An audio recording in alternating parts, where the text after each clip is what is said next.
Okay, so this is going to be on every single pitfall of breath work. So this is the reason why bad or stupid things happen to people when they do breath work. And then, related to that, it's also going to be why bad or stupid things happen to people who meditate, or bad or stupid things happen to people who exercise.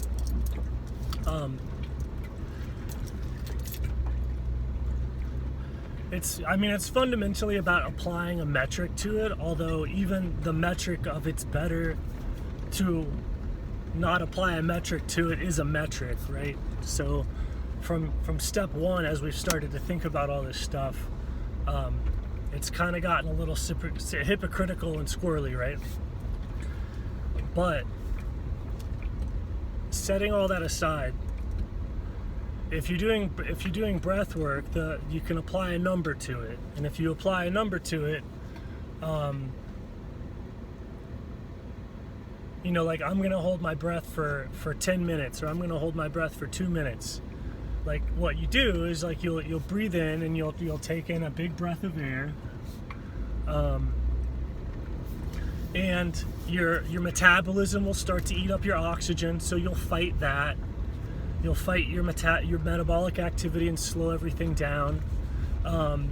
Your panic at having CO2 buildup will be active, so you'll fight that and get all that to go away.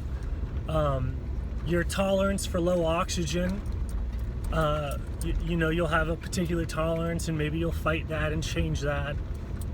And then your breath will get longer and longer and longer and longer, and you'll hold your breath for a longer and longer period of time. You can substitute holding your breath for a long period of time with anything like stillness, exertion, right? People fall into to trying to succeed at any of these things that needs to happen for a goal. Like, I'm gonna hold my breath for a while. There's any number of metrics that you can then try and get good at, like fighting your CO2 tolerance, like increasing your strength, which is really your ability to draw energy out of the area, oxygen, right? So as the blood oxygen goes down, if you learn how to operate under those conditions of low oxygen where it's hard to yank it off of the thing, you get stronger. So you can get stronger. You can learn dominance over the mind with the CO2 tolerance.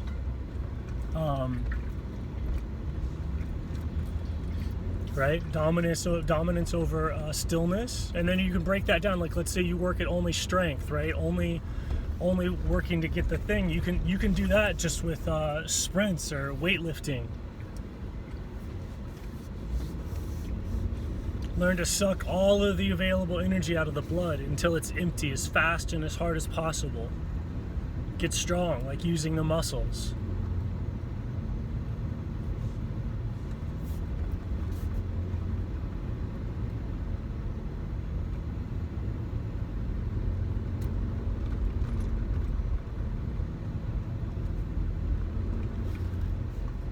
And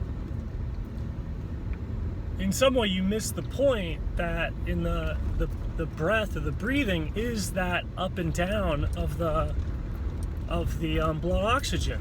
It is the up and down of all of these different cycles and all of these different things you would fight. There's a medium, right? So if you just focused in on blood oxygen, you might want to be like, oh, I want a goal of getting down to 25%. I want to stabilize at 45%. I want to be comfortable at 50% blood oxygen.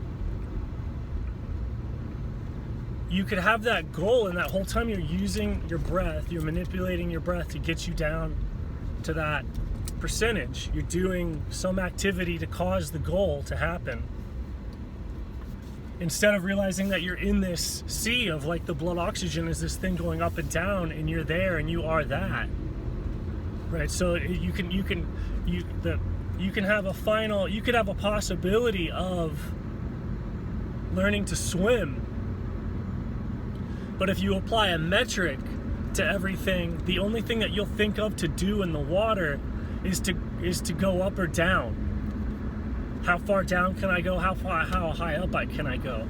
How hard can I push it? And if you can't see the water, right? A lot of people are blind to consciousness. A lot of people are blind that consciousness is water. And so they'll do lots of meditative or mental exercises not knowing that they're dealing with water. Like there's a lot of properties to it, but they're dealing with water.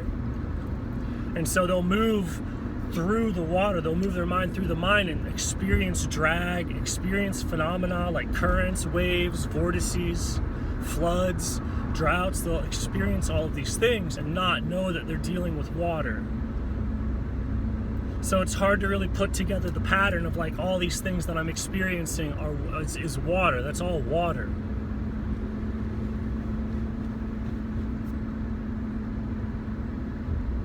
All these experiences of awareness. Yeah, I mean, you could say it's not only water, it's something besides water, but it's water. Like all of the experiences of consciousness. And so then once you see that, like once you see consciousness, see spirit, you could maybe say that I'm using water analogically, metaphorically, for what it's like to be blind of consciousness, to be blind to the thing that you're looking for, the thing that you're manipulating, the thing that you're training. What does it mean to be blind to that? And it's very similar to being blind to seeing water. I mean, think about it. You can't even see water. Like you can see the surface reflection and you can see through it. And you can see it kind of distorts light by it's there, but you can't see it. You have to infer it. You can see objects in the water because you can see through the water. It slowly starts to absorb light, and then you can see the surface, but even then you're not seeing the surface. You're seeing something the surface is reflecting. Water only reflects partially and is translucent. So it's technically invisible. You're never seeing it. You're seeing a pattern, but you're seeing how it distorts other stuff, and you can infer that it's there. So consciousness is identical to that. And until you're willing to like let that thing go to where in this realm of ideas there's a space within which reflections can happen. I'm not seeing ideas directly, but I'm seeing ideas and thoughts and concepts like indirectly. There is a light that bounces around inside the imagination and in a realm. Like once you see that there's a light in a realm, like a depth to it, then the imagination becomes a 3D world within which something like water could exist. But outside of that, it's like a two-dimensional icon where you can't really create the idea of water visually because it's only a distortion of other things visually. And if you follow any of those things that you found, you'll just pass right through the water and get to the thing, and you'll be like, oh, it was my imagination the whole time. It must not exist. Right? So that's why when people can't see their consciousness, their mind, it's because they're tracing their perception, they're tracing their experiences, and they can see through the water to the experience, right? That's more of the nature of the eyeball. It's not exactly a thing looking out. Like it's looking at that because it's contained in a body with a sense organ, but consciousness doesn't look out like that. Consciousness is around. And the eye, the looking, actually is looking like, imagine as if consciousness is water and everything in it is being looked at by the water. That's how it's looking. So that's just looking at the activity of the sense organ, so that generates like a consciousness that looks out and feels in.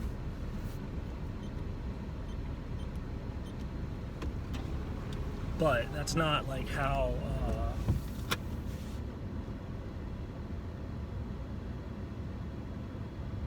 it's not how it works, because it's the water, not the sense organs, or even like the radio frequency in the sense organ.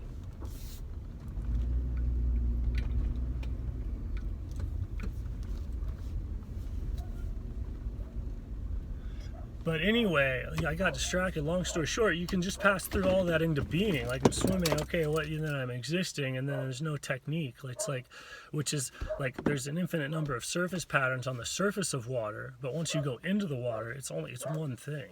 So there's just in that thing.